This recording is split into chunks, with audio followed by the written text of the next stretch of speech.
बिस्मिल्लाहिर्रहमानिर्रहीम। दोस्तों, आज की इस वीडियो में हम आपको एक अल्लाह वाले बुजुर्ग का किस्सा सुनेंगे। एक बुजुर्ग हज के सफर पर गए थे। जब वो एक जगह से गुजर रहे थे, उनके हाथ में एक थैला था, उसमें कुछ पैसे थे। अचानक एक चोर उनके हाथ से थैला छीनकर भाग गया। जब चोर काफी दूर निकल गया, तब अचानक उसकी आंखों की रोशनी खत्म हो गई। आंखों की रोशनी जाते देख उस चोर ने रोना शुरू कर दिया। जब लोगों ने चोर से पूछा, भाई क्या हुआ, तो वो कहने लगा, मैंने एक आदमी का थैला छीना है। वो कोई बड़ा अल्लाह का करीबी बंदा लगता है। मेरी आंखों की रोशनी चली गई। खुदा के लिए मुझे उसके पास पहुंचा दो ताकि मैं उससे माफी मांग सकूं। जब लोगों ने पूछा कि यह किस्सा कहाँ पेश आया, तो कहने लगा, फला नाई की दुकान के करीब पेश आया।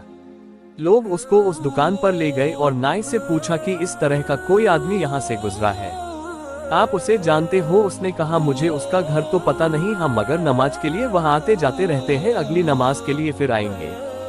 ये लोग इंतजार में बैठ गए। वह बुजुर्ग अपने वक्त पर तशरीफ लाए। लोग उस चोर को उनके पास ले गए तो उस चोर ने जाकर उनके हाथ पांव पकड़ लिए कि मुझसे गलती हो गई, गुनाह हो गया, नादिम हूँ, शर्मिंदा हूँ, मेरी आंखों की रोशनी छिन गई। आप अपने पैसे वापस ले लीजिए और मुझे माफ कर दीजिए ताकि अल्लाह तौला मेरी आंखें ठीक कर दे।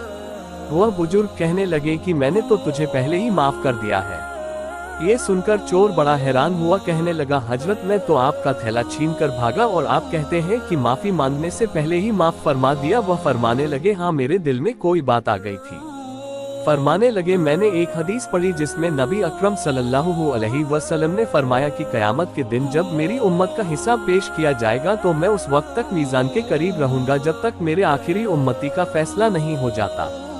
मेरे दिल में यह बात आई कि अगर मैंने इस चोर को माफ नहीं किया तो कयामत के दिन ये मुकदमा पेश होगा और जितनी देर मेरे मुकदमे का फैसला होने में लगेगी, अल्लाह के नबी अलैहिस्सलाम को उतनी देर जन्नत से बाहर रहना पड़ेगा। इसलिए मैंने माफ कर दिया कि न तो मुकदमा पेश होगा, न ही मेरे महबूब को जन्नत में जाने में देर लगेगी। वह जल्द जन्नत में तशरीफ ले जाएंगे। मेरे प्यारे दोस्तों, इस वाक़ये से पता चलता है कि आज हम एक सुन्नत को अदा करने में तकलीफ समझते हैं। देखिए इन अल्लाह वालों को कितनी फिक्र है हमारे नबी करीम सल्लल्लाहु अलैहि वसल्लम की। इसलिए दोस्तों, हम सबको सुन्नतों पे अमल करना चाहिए।